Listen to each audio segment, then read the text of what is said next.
very good morning to all of you. Welcome to the ceremonial inauguration of the 3rd International Research Symposium on Social Science and Humanities, IRSSSH 2020, organized by the National Center for Advanced Studies in CAS. This is a virtual symposium coming to you live from the auditorium of the university's Grant Commission. Ladies and gentlemen, to formally commence the event, I would like to introduce the following distinguished invitees who grace us at the head table. Senior Professor Sampath Amarathunga, the Chief Guest Chairman of the University Grant Commission. Senior Professor Janita Liyanage, Symposium Chair of IRSSSH 2020, Acting Director of NCAS, and the Vice Chairman of the University Grants Commission.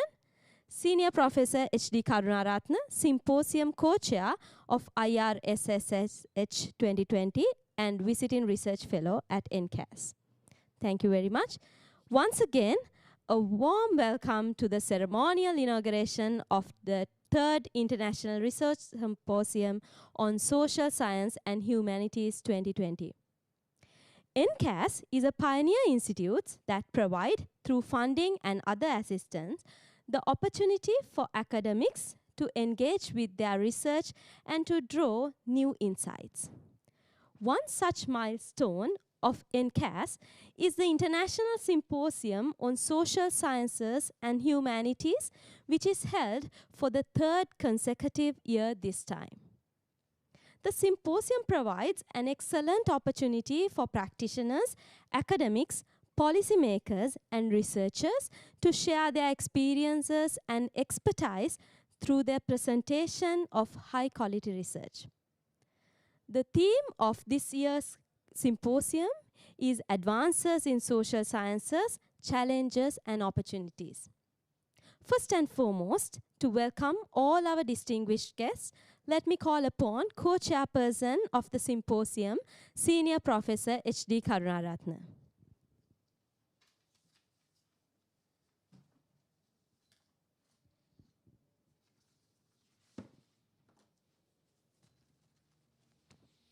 Very good morning to all of you.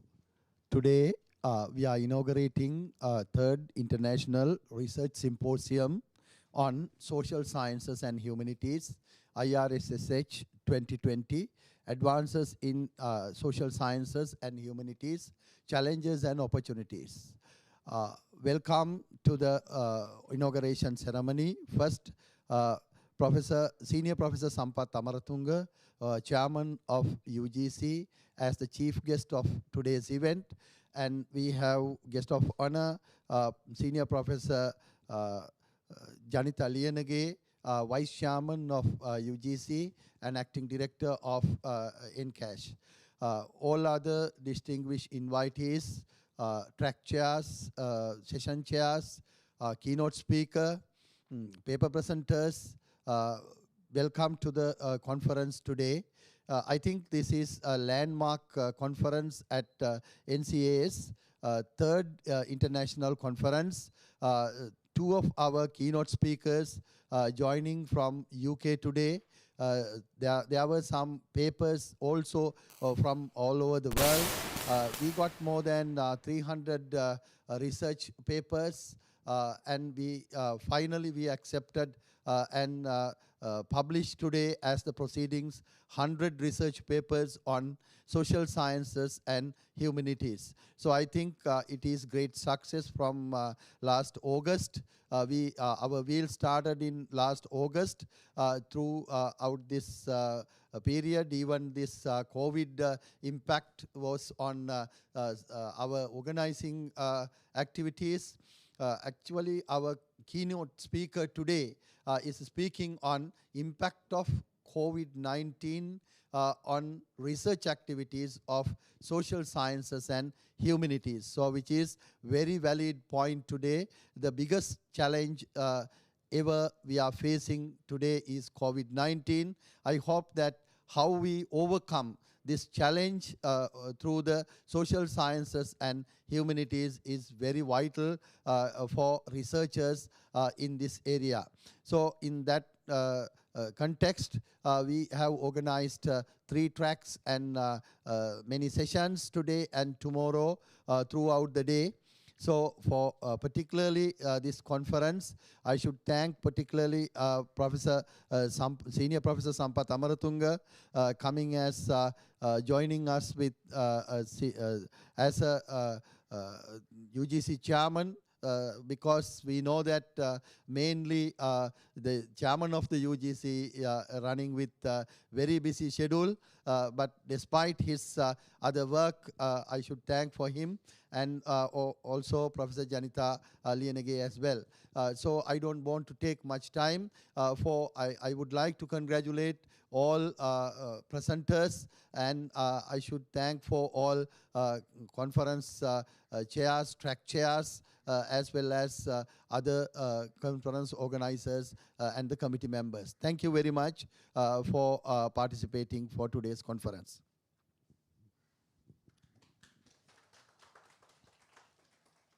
Thank you very much, Professor.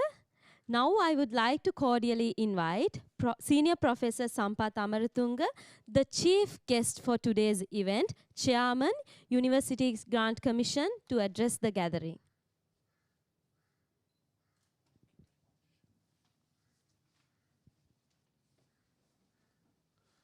Good morning, Professor Janita Lienege, Vice Chairperson, University Grants Commission, and also who is handling NCS, Professor H.D. Karunaratne, co-chair of the conference, board of NCAs, all deans of humanities and social sciences, and also arts faculties, participants, ladies and gentlemen. Looking at this small place, very few people, chief guest, guest of honor, co-chairs, and few people here. This is not what we have experienced so far when it is come to conferences like this. We have conferences normally, especially the inauguration in hotels, 5-star hotels. People come from all over the country, sometimes from all over the world. Think about the cost of traveling, cost of the time, then so many things, including, but this abnormality has become normal today. This is called new normal.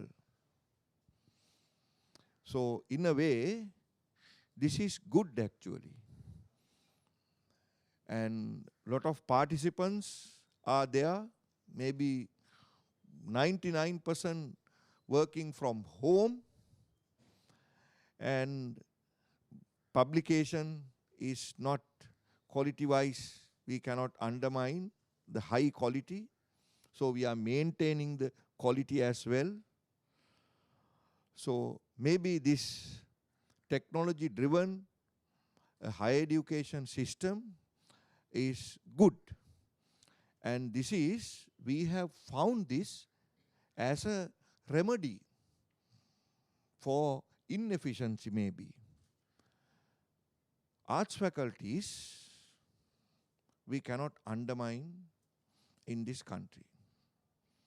Definitely there is a problem when it is come to unemployment. What we produce may not get 100% jobs in the market. That is true. But if you take the staff and the ability of staff and efficiency of staff, they are not second to other faculties. They are working very hard. Their output can be matched with any other academic in other faculties. And the infrastructure is not second to any other place. So there are so many areas where we can see a huge development. But at the same time, when it is come to unemployment, it's there. So this abnormality or the new normal situation will drive all of us to a better solution in future.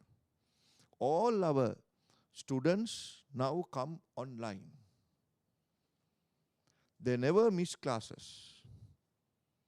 They listen to all video lectures, video conferences, and they come online and do their vivas and everything. The technology, when it is come to usage, they are equal to anybody. So I have statistics, I have seen all faculties of social sciences. Their rate of participation, their rate of having classes, even from the first wave we had from March to August, our records are very high.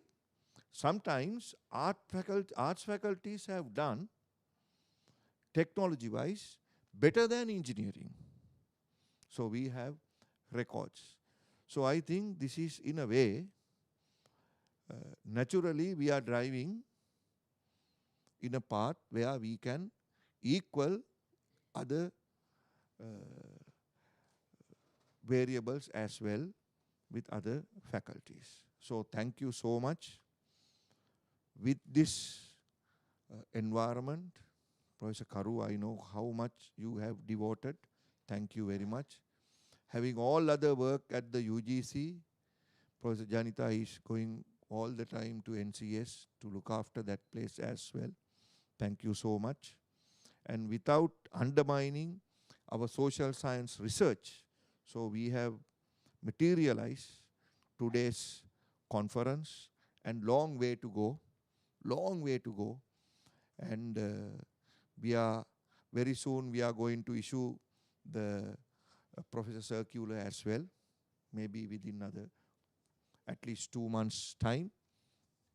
And we should not promote papers when it is come to number of papers. So we have to promote quality of papers, right? But our arts faculty, young academic staff are doing very well today. And the only problem we have is when it is come to Scopus and other databases, those who use the mother language, especially Sinhala and Tamil, we don't have an index there to upload all our information. So we have discussions with Scopus as well, and because some other countries, they have their own indexing system, so we have to go for a index like that in order to develop really social sciences. So thank you so much, and let me leave also. I have another conference. I want to go to USJ for another conference. That's why. Thank you very much.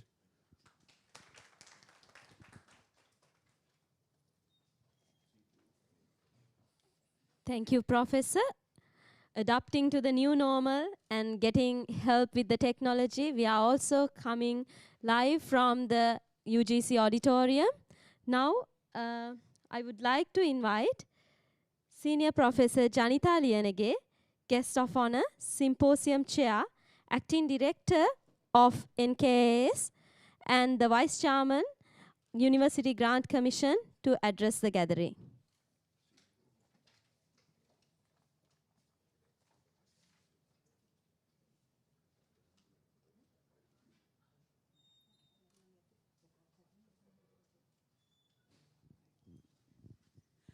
Thank you very much.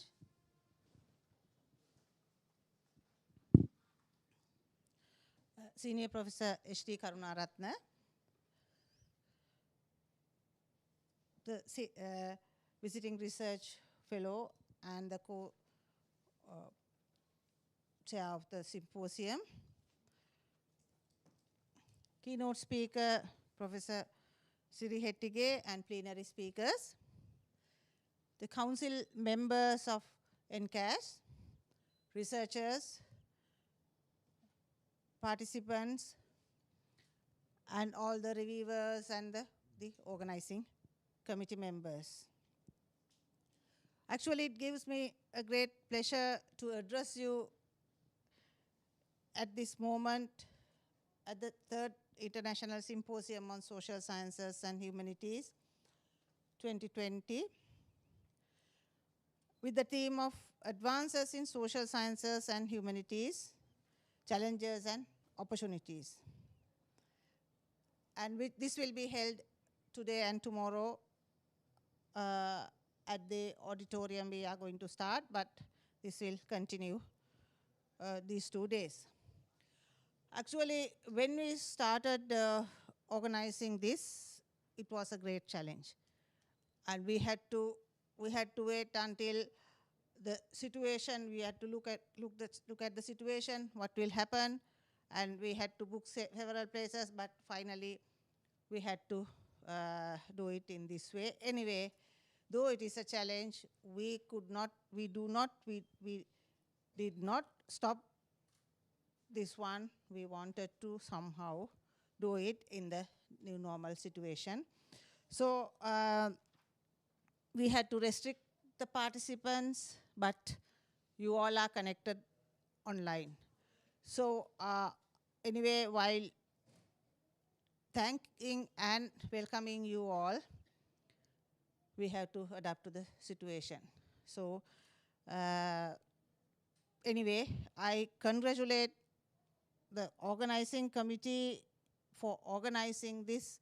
I know they had many sleepless nights, and some were worked actually in the office throughout the day and night. And anyway, I'm very happy that it has become, it came to this success. So I think, as the UGC chairman mentioned, you all know NCAS is providing grants for social science and humanities and arts young staff to secure or get their higher studies.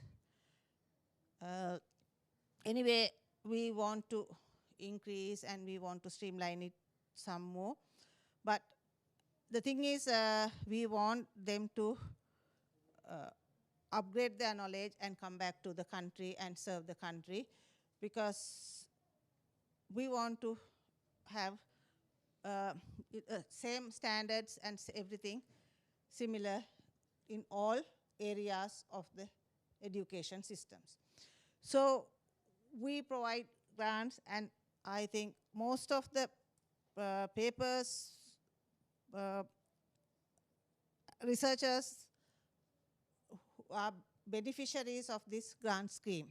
So we got, as Professor Karunaratne said, we got about 300 papers, and today we are going to have, today and tomorrow, we are going to present more than 100 presentations. And also we are going to publish the best papers of these full papers in the Journal of NCAS. So it will be published very soon. And Professor Karunaratne, I request you to take that task also. Right? And I also believe that we should not,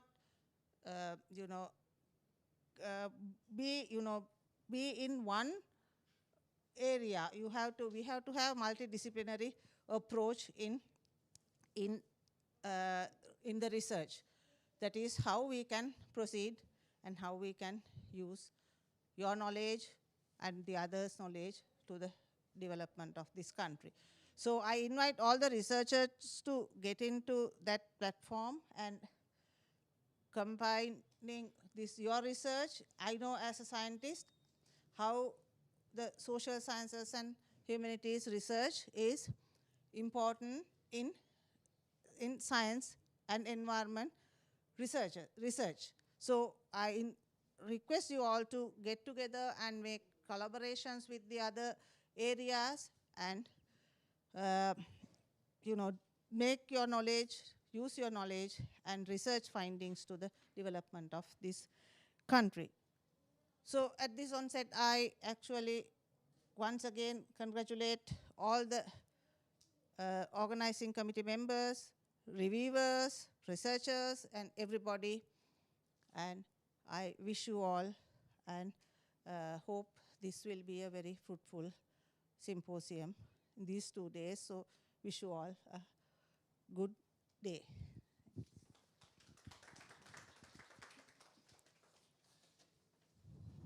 Thank you very much, Professor. Now the most awaited moment, the keynote speech. To introduce the keynote speaker, who will be joining with us online, I would like to invite Senior Professor H.D. Karunaratne.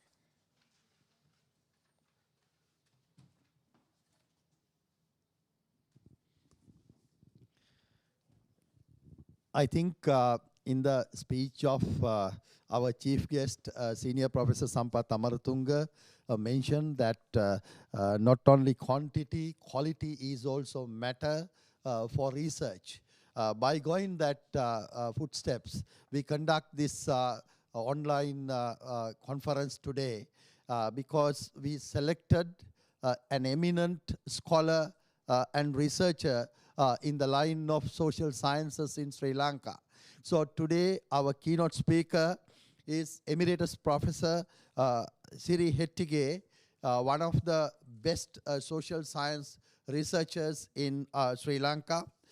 Siri Hettige is presently Emeritus Professor of Sociology at the University of Colombo.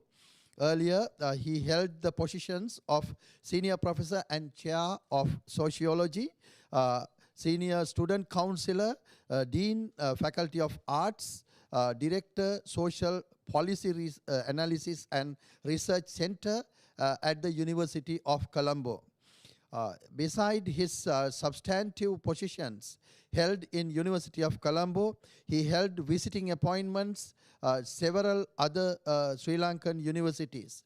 He also has wide international experience, commencing from his postgraduate studies at Monash University, Australia, followed by research and teaching assignments at number of universities between 1988 and 2019 in such countries as Switzerland, UK, USA, Germany, Finland, Australia. His most recent overseas academic appointment was at RMIT University, Australia. He held the position of adjunct professor from 2015 to 2018 at University of Heidelberg, Germany. Of course, I think he has credentials, as I think all Sri Lankan social scientists know about Professor Siri Hettige. He is Emeritus Professor from the University of Colombo.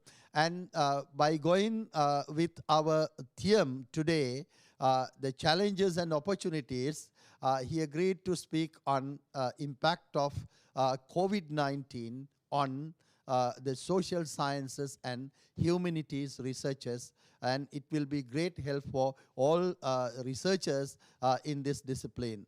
So without taking much time, I would like to invite Professor Siri Hettige for today's keynote speech.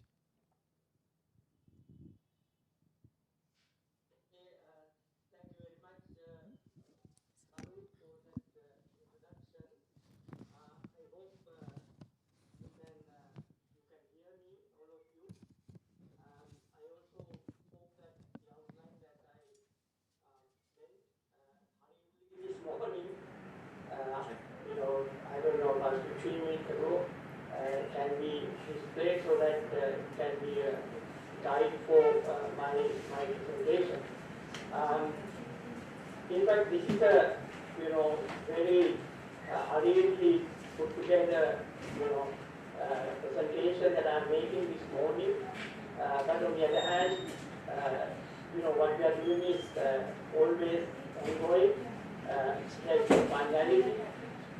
Therefore, certainly once the task settled, we can reflect on the things that I'm discussing more, closely later on.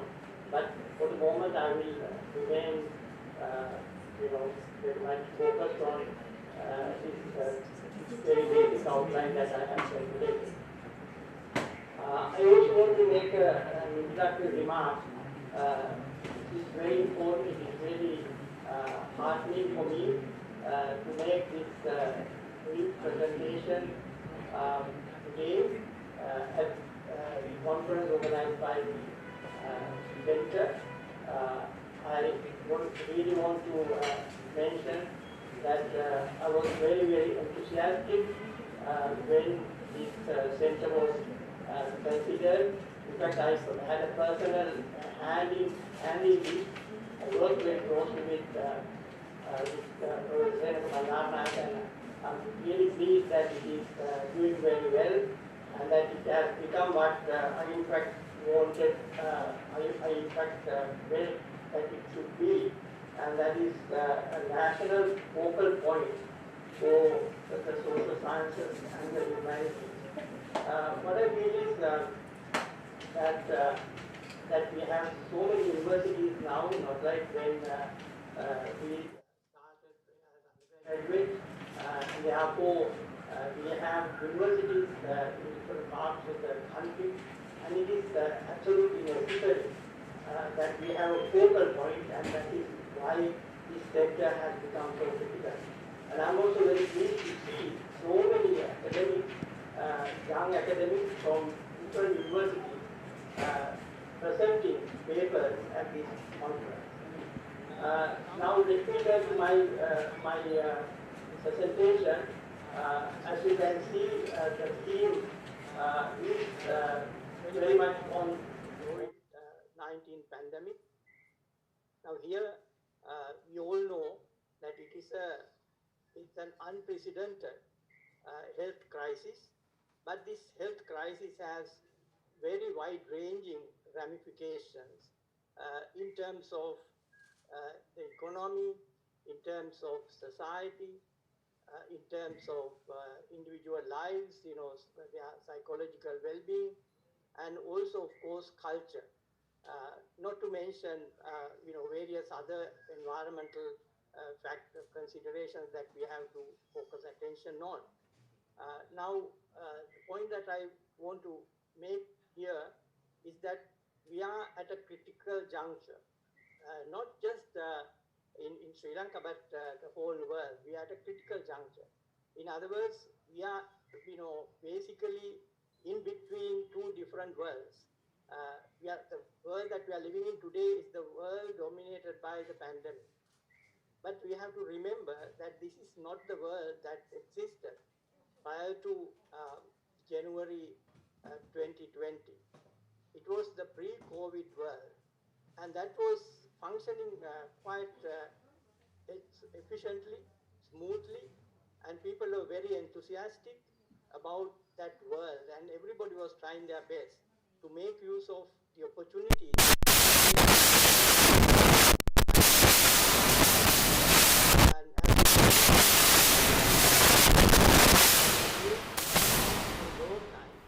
But of course, this process of moving around accelerated,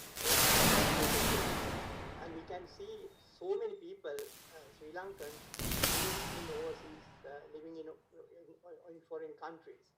And then also, Professor Karunaratne knows very well that we have a huge migrant population, worker population, 1.6 million or maybe even a bit more, working in different parts of the world. So that the world has been, very much an open field for many people, including the ordinary people, not just the business people and academics, but for ordinary people to move around and make whatever they could to deal with the day-to-day lives that they have to lead.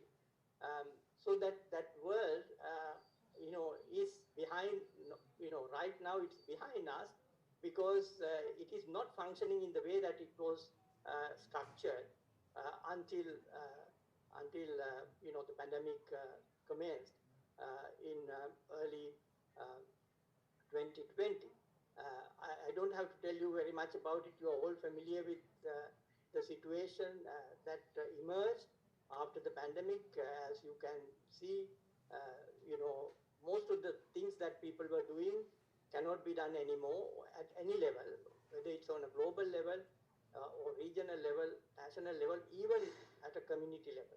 So we have a very different situation. But the point is that we cannot really, uh, you know, forget about the pre-COVID world because many people think that we can really restore that pre-COVID world immediately after the pandemic comes under control. But I think as social scientists, our role is to explore the world around us in time and space. I want to emphasize the two terms, time and space.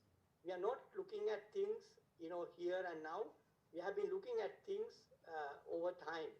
That's why we have a history as a major subject in our universities, because we cannot really understand the present world without looking at the past. And I don't have to explain this in any detail to an audience of this nature, because you all know our past and how that past has shaped our present. And therefore, we not only have to take some of the things that we inherited from the past for granted, because we cannot change some of the historical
people were living at the time the Europeans arrived.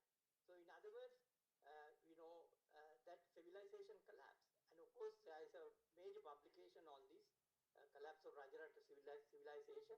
It might be useful to actually revisit that particular, story. The book that was published by several eminent historians. Anyway, I don't want to go back. So the point that I'm trying to make is that we have to engage in a critical appraisal of the pre-COVID world, because we might not be able to really take the pre-COVID world with us, without really making major changes. And that is not only in view of the COVID pandemic, because we all know that we are surrounded by so many other challenges. Even today, certainly we have been discussing these things for a long time, but the point is that the pandemic is one of the biggest issues, but at the same time, we should not ignore other major challenges that we have to face, like climate change is reality, and we see it happening, and Sri Lanka is very much exposed to climate risk. We are number 6, in the list, and we are very much a vulnerable country to climate change. And then, of course, we have massive environmental problems around the world. I don't have to again explain, all of you know. But the point is that we have to address these environmental challenges and then really bring them under control, because it really prevents us from, having kind of secure lives, livelihoods, and whatever other freedoms that we enjoy as well. And then finally, the whole, the issue of inequality, global inequality and the disparities and so on and so forth. So the point is that the pre-COVID world is not something that we can, take forward without, revisiting it, without, transforming. And that is really the agreement across the world today. As you know, the UN, Sustainable Development Framework, very much focused on this, and they call it transforming our world. In other words, they were talking about transforming the pre-COVID world, not the world that we are talking about today. But then on the other hand, now, of course, we are not, in the pre-COVID world, because we are now in the post-COVID world. Not post-COVID, actually, the world are dominated by the pandemic. And therefore, it is absolutely necessary that we, study and explore what is really happening around the world, during this pandemic. And that is one of our major, areas of work, actually. And of course, I will come to that a little later, but for the moment, let me say that the second world that we are talking about is the world that we are living in right now. And then finally, we are talking about another world, and that is the world that is going to emerge after the pandemic. Is that going to be the same as what was before? Or, certainly, the present world, we cannot live in the present world as it is, because we cannot live with the pandemic. We have to get it behind us, and that is why we are so reliant on the medical experts. There are all kinds of possibilities. Certainly, we are talking about, vaccines and so on and so forth. But the point is that it is not only a medical problem, and as you all know, our people are grappling with so many other issues like economic problems, social issues, psychological problems, and then of course the cultural issues that we are grappling with. And as you know, Sri Lanka is a theater, where these cultural wars are being waged around the issue of the pandemic. It's unfortunate, but that is a fact, and that is of course something that we can easily understand as social scientists and of course humanities scholars.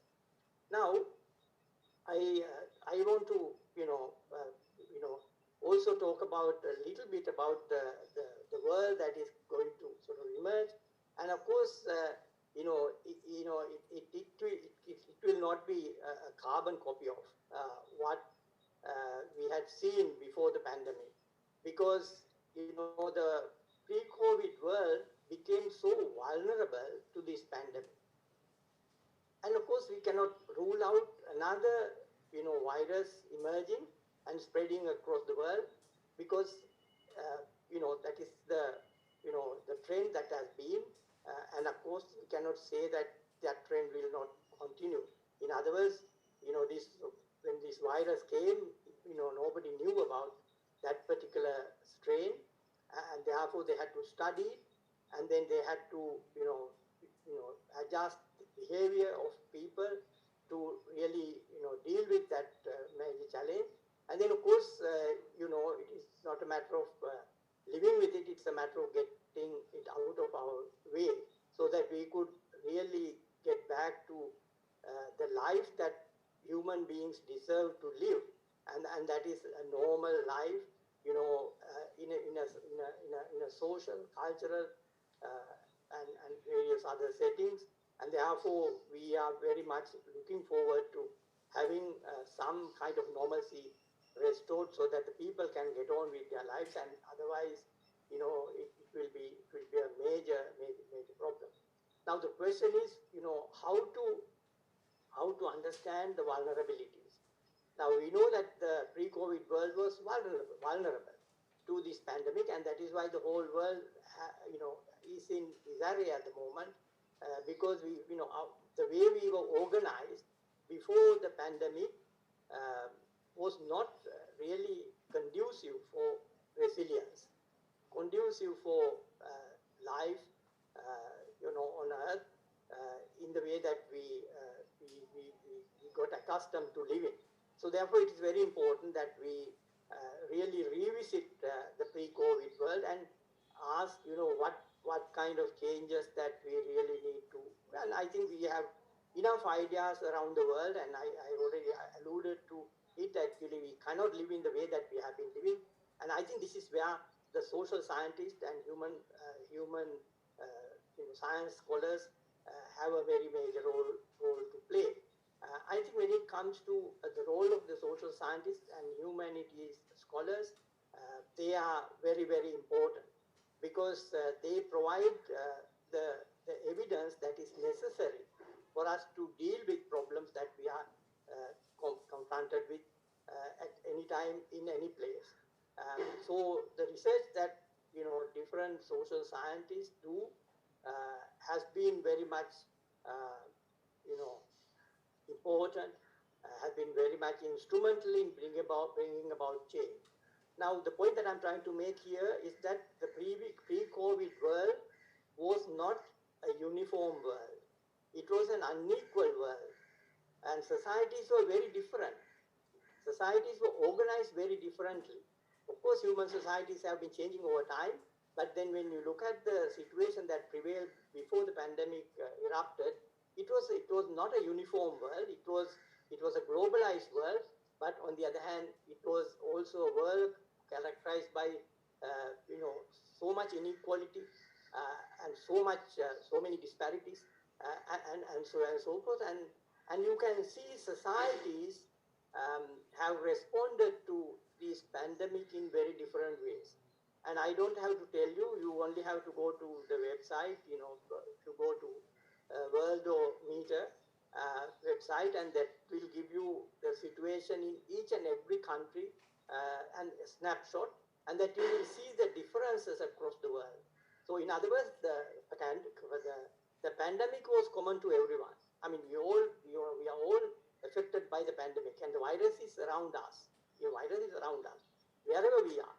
But the point is that that societies manage very differently. And how did different societies manage differently? And that is the clue that we have to take from the pre-COVID world as social scientists and humanities scholars. We are talking about economic structures. We talk about social systems. We talk about cultural patterns like education system, media, and so forth. So we have an understanding of the pre-COVID world at a societal level in terms of how they were organized. And because they were so differently organized, they managed very differently. And I don't have to tell you anything more about it. You can look at the difference between East Asia and South Asia. Now, how did South Asians responded very differently compared to, let's say, how did the East Asians responded very differently compared to South Asians, and so on. And then, of course, you can see also how how Europe has been affected, and how the America, the United States has been very much devastated by the pandemic. And so now that is the social science knowledge that helps you to understand the way the societies dealt with the pandemic. And I think that is something that we have to learn from the pre-COVID world, and that would help us to understand how we have to get ourselves organized post-COVID. I don't think that I don't want to go more and more on this.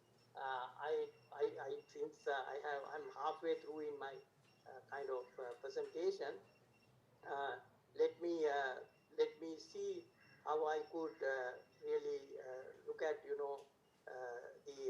situation, and how the social scientists and humanities scholars can deal with.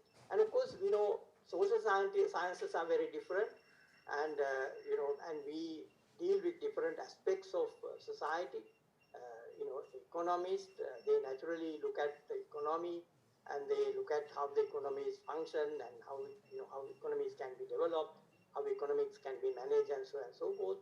And then of course you have political scientists, looking at political systems and how political systems, are, behaving in different countries to, meet the challenges that the people face and so on and so forth. And then of course, we have other like sociologists, we look at, the social system and we look at how social system can be, really, adapted to suit the changing circumstances and so on and so forth. So for instance, like in modern urban industrial societies, state, has a very major role to play compared to, let's say, pre-industrial societies. Pre-industrial societies were highly decentralized, like feudal societies, and people were basically living, in scattered communities. But whereas, post-industrial societies are very different, and we are today talking about mega cities. And even in Sri Lanka, we were talking about a megapolis, for instance, megapolis, you see. But, so the point is that mega cities is something very new, and it is very, very, very new because there were no mega cities before economic liberalization in the late 70s, for instance. And of course, you also know how our situation changed, after 1977. For instance, there was really hard. I mean, when we were in the university in Colombo, in the early 70s, I remember Colombo was a very different place, and it was a very leisurely place, and we were walking around a lot and so on. So Colombo was a very different place, and it was, in fact, it was something like what Patrick Geddes in the 1920s pursued Colombo as a garden city. Colombo was perceived as a garden city, and if you go to the centenary volume of published by the Colombo Municipal Council, you will see the history. And of course, we didn't have urban development authority. We had a town and country planning department, in Sri Lanka. Town and country planning. In other words, our focus was not the city. Our focus was very much the countryside. That is because we had the rural-urban balance, and we had a very small population in Colombo, about 3 lakhs, just over 3 lakhs, and of course around Colombo it was so much greenery, and we used to walk around, travel around in Colombo, go in any direction, and it was basically farmland. Just across the inner circle of Colombo and the immediate suburbs, you were basically moving into villages, and there were thriving farmlands, and you could see cattle roaming around, even even on streets, and so on. So the point is that the whole situation changed. Now you can see we have a very different urban picture in Colombo, and also in the Colombo district. And then, of course, even if you go to other cities, they are very big, and so on and so forth. So the point is that that's why we moved away from town and country planning to urban development. But the point is that we have to do it very carefully, because urban centers were the most vulnerable to COVID. Urban centers were the most vulnerable to COVID. And you can see across the world, you can see what happened to New York, what happened to, other big cities in the US and also in Europe, and so on and so. So the point is that this whole landscape, has to be looked at, from the point of view of the impact of the pandemic. In other words, the social scientists have a very major role to play, and the geographers, have a very major role to play, because land use planning is so important, and we certainly cannot just, be, irrational, careless about managing our resources, the land, water, and so on and so forth. At the end of the day, we are talking about quality of life. Quality of life depends, so many things, and I think we certainly have to, look at, the conditions that have emerged after pandemic and see how we could really readjust, and so on and so forth. So the point that I'm trying to make here is that we certainly have to make use of our ideas, our research techniques, and our capabilities, which we have in plenty, in this country, in the universities, and so on and so forth. How to mobilize that expertise, how to mobilize the capacities to really, study what is really what has been going on, what is going on, and what we would want to see in the future. So, in other words, we are talking about charting, future for us. I mean, this is really the discussion that should happen everywhere. Certainly globally. I think the global institutions like the UN and other, state and non-state organizations are very much doing that, and I think we have to also do the same in Sri Lanka, and we have to figure out, how we could really facilitate the transition from COVID to post-COVID. And it is not something that would happen naturally. It would not happen, because we have got the pandemic under control. I think it has to be facilitated. I think the interventionist role of the social scientists, I think, is very important. We are of course, very much interested in knowledge, and that is what our main job is, to produce knowledge. And how do we produce knowledge? We do research, and we collect data, and we analyze data. And based on our data, we come to certain conclusions, and then we say we could do this, we could do that, and so on and so forth. And this is what the social scientists have to do. And I think we have to manage the economy, we have to manage our social system, we have to manage our cultural relations, because we cannot continue when there is tension in society, because tension is not good. Whether it is tension in your mind, whether it is tension out there in the community, it is the same. I think it is as bad to be in tension as an individual as to have society in tension, because it really unsettles people.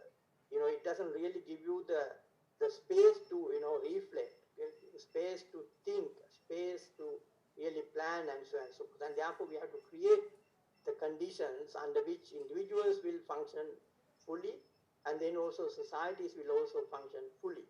And I think that is why we have to manage our cultural relations, because as you all know, we are always living in two different worlds. We are always living in two different worlds. We are living in a real world that is out there without our intervention. It is there. And then there is a world that we have built in our own mind. In other words, the imagined world. I think people are living, most people are living in an imagined world. They perceive a world around them, and that is not necessarily the real world. And I think we have to really bridge this gap as much as we can. You cannot really bridge the gap between the real world and the imagined world fully. It is not possible. But on the other hand, if you have some reconciliation between the real world and the perceived world, then you have some degree of peace between the two worlds. Otherwise, the two worlds will collide. And it is absolutely necessary that we also manage, the world views of people. And I think that is the role of the the education system, the media, and so on and so forth. And I think the social scientists who train a lot of the teachers in the country have a major role to play in, conveying some of these fundamental ideas in the social sciences and humanities. Moving away from the social sciences, I don't want to neglect the humanities, because the humanities deals with the lived experience of the people.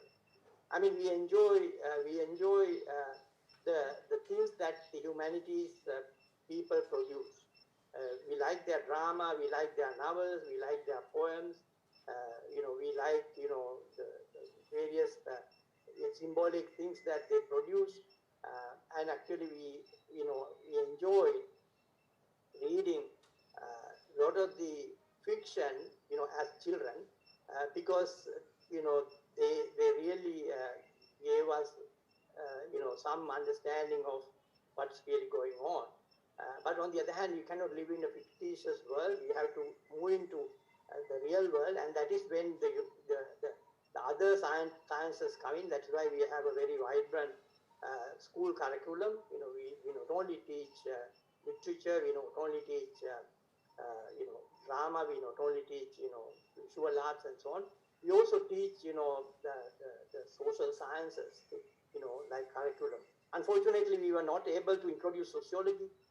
Though we attempted a great deal about 20 years ago to introduce sociology into the school curriculum, and I don't want to go into that, and that's another story. But the point is that the social scientists have to recognize the contribution that the humanities scholars make, because they deal with the lived experience of the people. They deal with the lived experience of the people. They capture the lived experience of the people. And I think that is really something that can be very much complementary, not only at an individual level, but at a societal level. So the point is that we certainly have to have this connection between the humanities and the social sciences, and that is what the center has done. Now, moving on, I want to now turn to the nitty-gritty aspects of what we do as social scientists. Certainly, social scientists are doing research, and why do they do research? Actually, we have to do research not just to get our marks, the points, and get our promotions. I think we also need to do research to enrich people and to produce useful knowledge and so on. So I think we need to really figure out how we could do this kind of research under conditions of the pandemic. Now, of course, social scientists rely on primary data and the secondary data. Primary data is the data that you go out and collect, and the secondary data is that you tap from the institutions, whether census and statistics or central bank or IPS or whatever. But the point is that the primary data collection, is something that you go out and do. I mean, you don't really do it from your office. You go out and you send your students out. You send your research assistants out, and you collect primary data from households, from individuals, and so on and so forth. But this is challenging now because of the pandemic. But nevertheless, we have to figure out how to do things, under the conditions of the pandemic. I think this is possible. This is possible, and I'm right now engaged in some research, and actually we are figuring out how to adapt our methodology to do research under the conditions of the pandemic, and it is possible.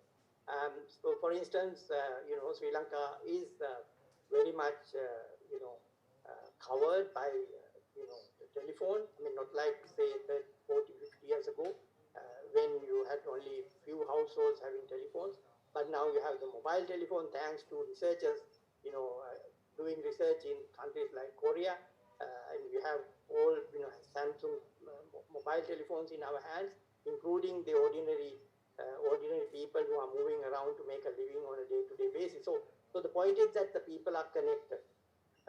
minimum is the mobile telephone, and the mobile telephone is a major source of information that you can collect, and I think we can certainly plan, telephone interviews, and of course sampling can be organized without any problem, and you can really select the kind of sample you want, and then you can have your questionnaires ready, and then you can interview them and so on. And I think this is not only for social scientists.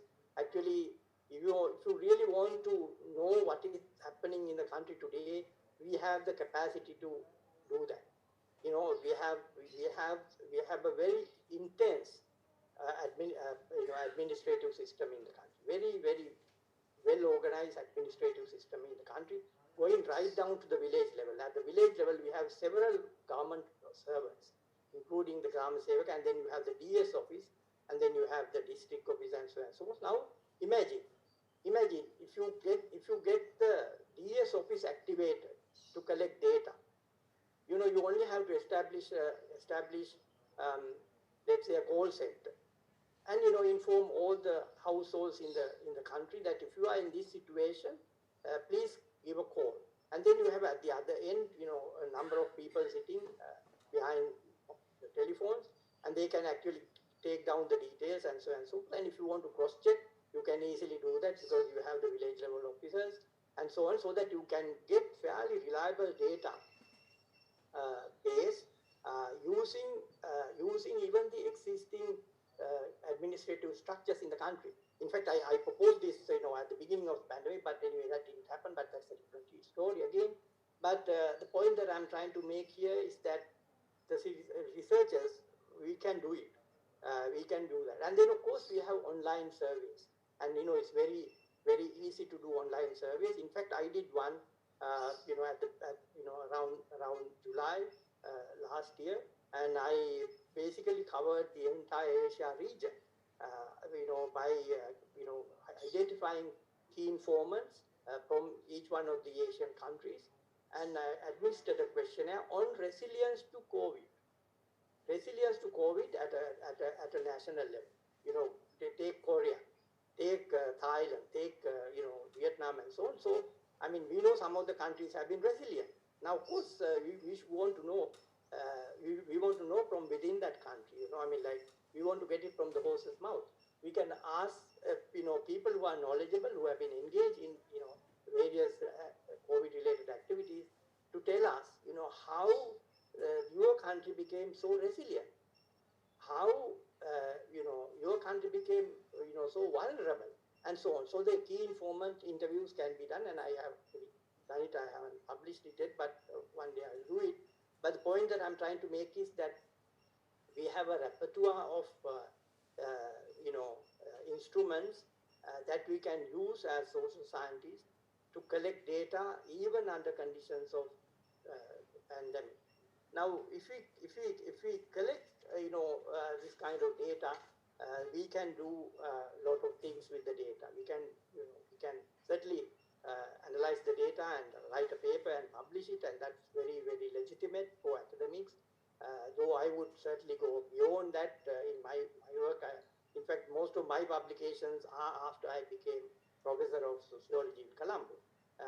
You can go to my CV and check that. But the point is that we need to really, balance between our personal interest and public interest. And I think it is important that we always keep public interest also in mind when we do research and publish and so on and so forth. Now, of course, we want to use our data also for public purposes. We can certainly, engage institutions. We can certainly engage the relevant state and non-state institutions with the data, so that that data will be used for decision-making purposes. And then, of course, we also want to promote public awareness, and you can engage let's say the media, and basically get the information out to the wider public, so that you also have a population which is very much informed by evidence coming from research done by our university academics and so on and so forth. And then, of course, you also want to promote interdisciplinary work, because pandemic is something that has touched on almost every aspect of life. It's I mean, I already had mentioned at the beginning, certainly, certainly it's an unprecedented health challenge, and therefore we rely so much on our health scientists to help us to navigate this situation. But on the other hand, we also know that the other institutions, or the non-health institutions, are as important. And I think we certainly have to manage different sectors simultaneously. We want the economy to be managed, because that is very, very critical for every one of us.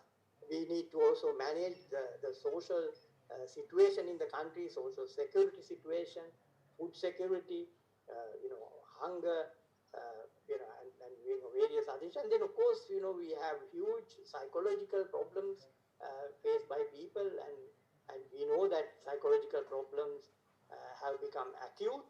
And do we have any data, any research done on the psychological well-being of the people, and so on and so forth? You can look at different segments of society being adversely affected, like, for instance, the entire school population is really the most important from our national point of view, because that's the future of the country. And how do we really take care of their needs, and so on and so forth? And therefore we'll have to really get all the relevant institutions to function. And I think institutions have to figure out how to deal with it. Now, for instance, medical scientists know about telemedicine, and how to really provide consultation to patients remotely, and so on and so forth. And of course, counseling is something that you can easily do. I mean, of course, it's good to have face-to-face conversations, but on the other hand, it is also possible to defuse serious situation in a household, or at an individual level, if you have someone to really talk to, and guide, and whatever. So what I'm getting at is that our data can be collected to a considerable extent, not fully, but then we'll have to explore the possibilities, and then develop our techniques and use the necessary instruments, and so on and so forth. And therefore we don't have to stop. But on the other hand, we also have to make sure that we use this data to benefit the wider society, because here we are in a situation where everybody is affected. So therefore, what we do should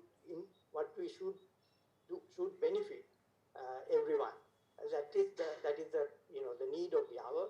And I hope we would be able to really get ourselves activated as a social scientist in different parts of the country, and figure out how we could continue to play our role in the way that we have been doing, keeping in mind that we are moving into a different world after the pandemic.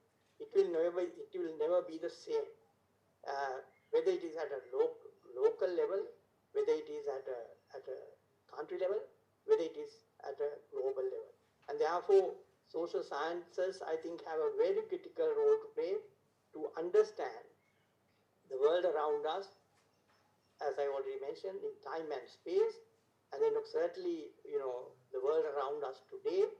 And I think we certainly would be able to enlighten the wider community, the governments, the institutions, other stakeholders, the private sector, civil society, and then, of course, our own, colleagues in the other disciplines in our university. So interdisciplinarity, I think, has to come to the fore now, though it has been evolving over a period of time. But I think this is the time to really close our ranks and see how we could really come together because we are dealing with problems which are now very much interconnected, and I think they cannot be really separated. So it is absolutely necessary that we get ourselves focused and understand the challenges, and then understand our responsibility. I think with that, I think we would be better positioned to respond to this situation as a community of privileged people. As a community of privileged people, I think I'm now sitting in my room, in my house, and I'm so privileged because I have this machine in front of me, and I have the connection, and I can talk to you remotely. So in other words, we are privileged. I think it is also true in other respects, because we don't starve. I mean, we don't starve. We don't really run out of other things. We live a fairly normal life in terms of our basic needs. But of course, we are not satisfying some of the fundamental needs that we have besides the basic needs. I think we as social scientists have to not only worry about our basic needs of food, shelter, and whatever else, but also certain things that satisfy us, human beings, and of course as enlightened citizens of this country, and in this case, of course, also being privileged compared to many others around you, as you can see. So I think we certainly have to take this situation to our heart, and see how best we could deliver something that we have always been doing as social scientists, and I know that there are many academics in this country, whether it is in the humanities area or in the social science area, who really feel for what they are doing. And I think it is the kind of culture, academic culture, research culture, that we have to promote among young researchers. And I certainly want to thank the the center, the UGC, for giving me this opportunity. I think you are doing your main job here by bringing these social science researchers together, and creating a focal point in the country, so that we would be able to really play our role as responsible academics. And I think we would certainly be able to make a contribution to overcoming this challenge, and then of course also think beyond the pandemic, and contribute to coming out with a vision for Sri Lanka beyond the pandemic. And I think that is where we all have to make a collective effort, and I'm quite sure all the people who are listening to me, would share this sentiment, and I certainly want to congratulate our colleagues, uh, uh, chairman of the UGC, the deputy chairman, and Professor Karunaratne, and everybody else for doing a fantastic job. And I certainly want to convey my best wishes to this very important conference. And I want to bring my, fairly haphazard presentation, uh, um, bring my very haphazard presentation to a close now. Thank you very much. And I'm really not sure whether I'm okay doing with the time, but anyway, it doesn't matter. Thank you very much.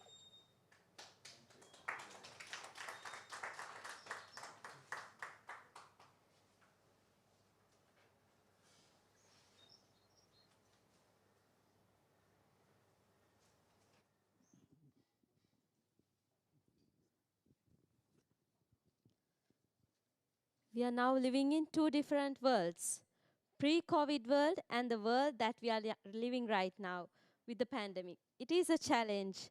We should engage in critical appraisal of these worlds to overcome the challenges. Thank you very much, Professor, for your insightful words. Before we conclude our inauguration ceremony, I would like to again invite Senior Professor H.D. Karunaratne to brief about the sessions and tracks of the symposium.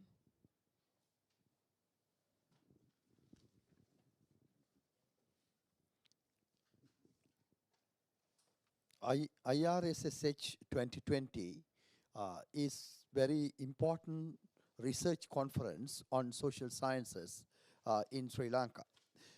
We have received about over 300 abstracts, but by now we got quality full papers accepted by our reviewers more than 100. Exactly 102 research papers we have received. All these 102 research papers, full papers with us, and will be uploaded to our InCash website in future. In this regard, you know, the time and the space considering, we divided all these 102 papers into 3 major tracks. And each track has 5 sessions, A, B, C, D, E sessions. Track 1, session 1, due for accounting and management. There will be 6 papers under accounting and management track. Then track 1B is named as management and HR. There will be 7 papers under that session. Track 1C is named as economics and marketing. There will be again another 6 papers for that. Then track 1D is named as banking and finance. There are 8 papers presented in this session. Track 1, the final session, is named as track 1E, micro, small, and medium-sized enterprises and entrepreneurship. So in that session, there will be again another 6 papers will be presented. Track 1 is mainly representing accounting, management, economics, finance, banking. Those are the areas, small and medium enterprises and entrepreneurship. Track 2, again, divided into session A, session B, session C, session D, and session E. 5 sessions starting from the afternoon today. That track 2A is devoted to discuss education related articles. There will be about 9 articles presented in track 1, track 2A. Track 2B also devoted to discuss education related matters. We know that during this new normal situation, education play a crucial role in today's world. So the world can change with education. So we gave more priorities for more accepted papers on education. Then again, there will be another 7 papers presented under the track 2B as education related papers. Then track 2C is devoted to discuss religion and cultural events and issues and research outcomes on religion and culture. There will be 6 papers presented in track 2C. Track 2D is on language and literature, which is also important area in social sciences and humanities. Particularly, there will be 6 papers presenting tomorrow on track 2C. Then we are having track 2E, the final sessions of track 2 on culture and visual arts. There will be again 6 papers presented under the track 2E, culture and visual arts heading. Moving on to the third track. Third track also has sessions organizing from A to Z. Session 1 is one important area, sustainability. There will be 6 papers presented under the track 3A, sustainability. Then the track 3B, the second session in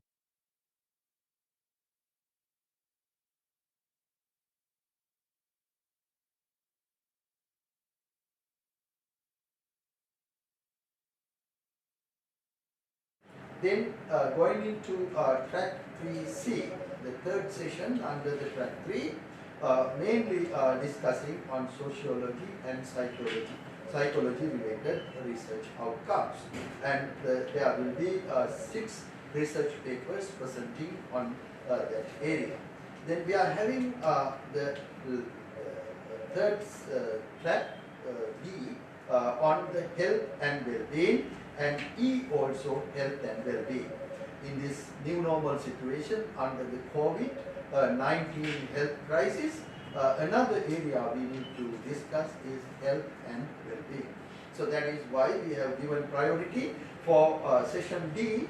I think there are about 9 papers presenting, and there will be again 5 papers presenting under the track 3E, health and well-being.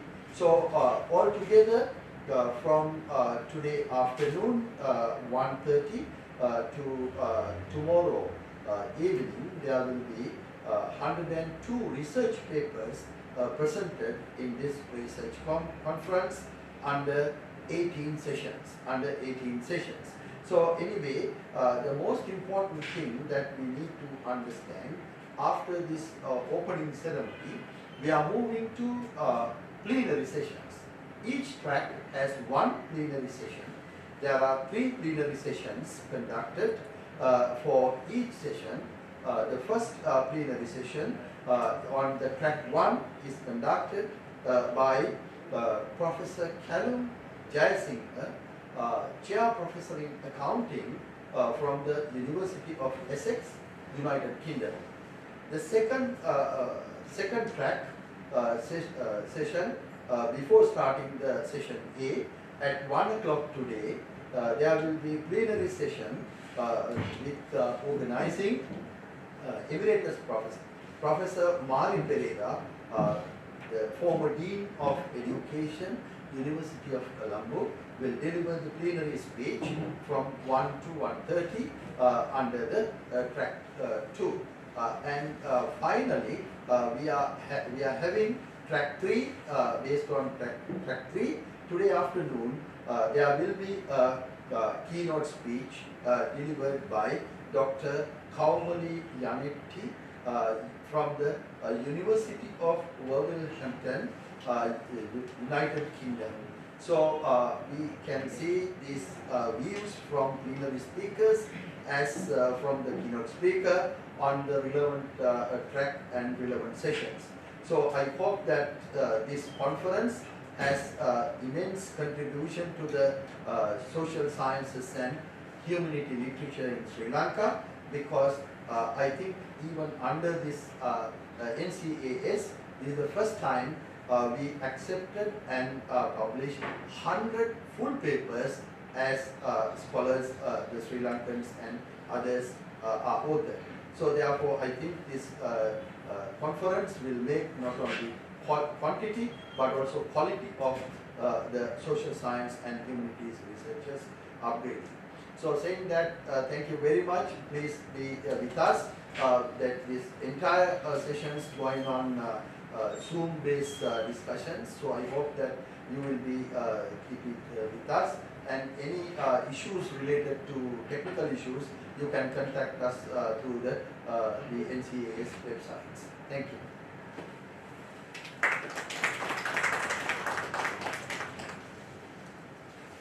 Thank you very much, Professor. That brings us to the end of the inaugural ceremony. Now I would like to invite Mr. Sampath Chandrasena, coordinator of the IRSSSH 2020, to propose the vote of thanks.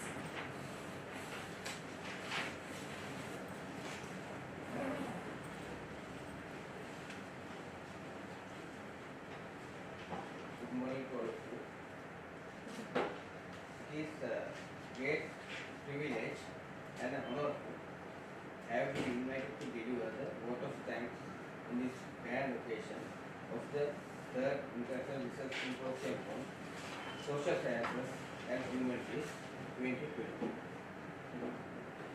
First of all, I wish to extend my sincere thanks on behalf of NCS to Senior Professor Sampath Amartunga, Chairman of University Grant Commission. Sir, despite your heavy work schedule, your presence is great distance for the success of this entire event. Sir, thank you very much. I am very much grateful to our Acting Director, NCS, and Vice Chairman of University Grant Commission, Senior Professor Janita A. Janate, for her valuable guidance for making this symposium a success, not only as the administrator, but also as a scientist.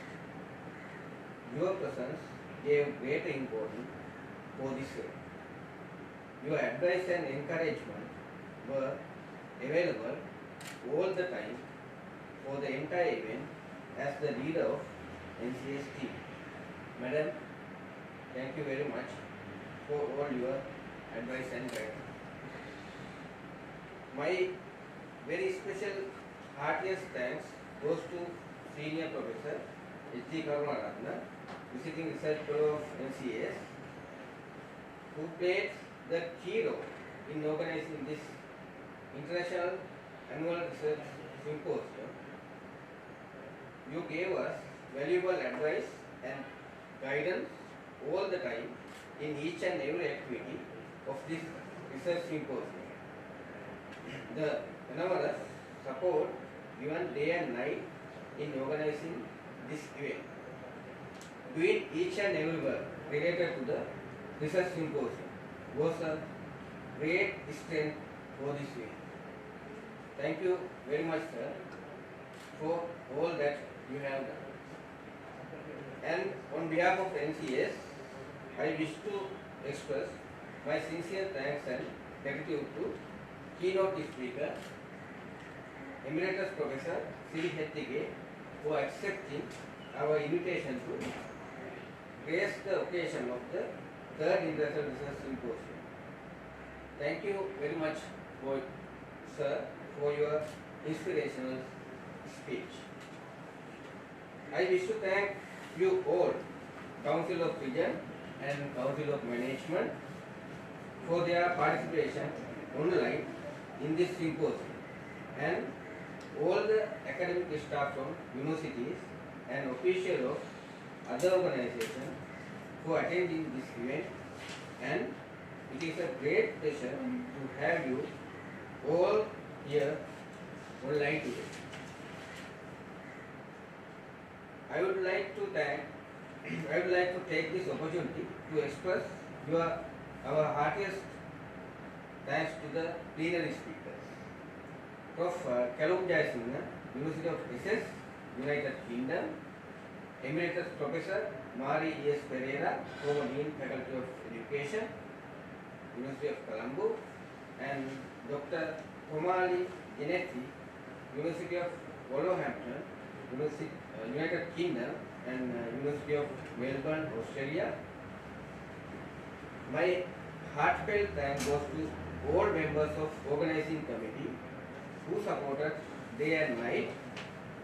In present, Professor Prasant Narayangoda and Professor Kodagoda, Dr. Tananga, and Dr.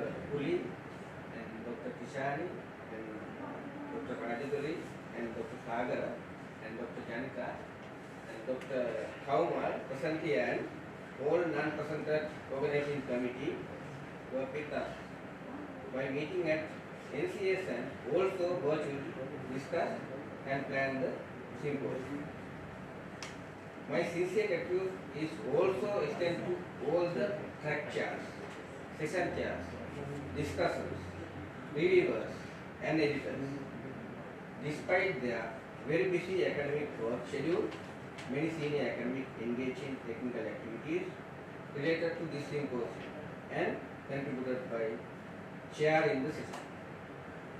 Also, my thank goes to Ms. Jintani Amasinghe, Senior Assistant Versa, Mr. Vinodita, Mr. Prabhat, Mr. Dharmatilaka, Mr. Gayan, Ms. Prabodhani, Mr. Bhavanta, and Mr. Balasurya, and then Mr. Sanjeeva, and all non-academic staff members of NCS who gave their fullest cooperation always to make this research symposium a success. Our sincere gratitude is extended to all the NCS grantees and other authors who submitted their extended abstract on time for this symposium, and also for all the completed ongoing grants applicants who have attended this event online. In fact, we organize this symposium annually, especially for benefit of them. Also, the staff of UGC should be thankful for their support for this event. And especially, I would like to remember the late Professor Vidya Jyoti, Emeritus Professor Shenaka Bandaranayaka, who established this institute, and other past directors. So, and finally, I thank each and every person who supported in various ways to make this event a success. And I wish you all have fruitful technical session. Thank you very much.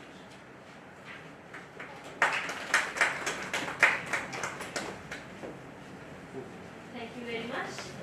With that, we conclude the ceremonial inauguration of the 3rd International Research Symposium on Social Sciences and Humanities, organized by the National Center for Advanced Studies. And I would like to invite all of you to join for the respective sessions using the online links. Thank you very much. And the refreshments are served downstairs. Thank you very much.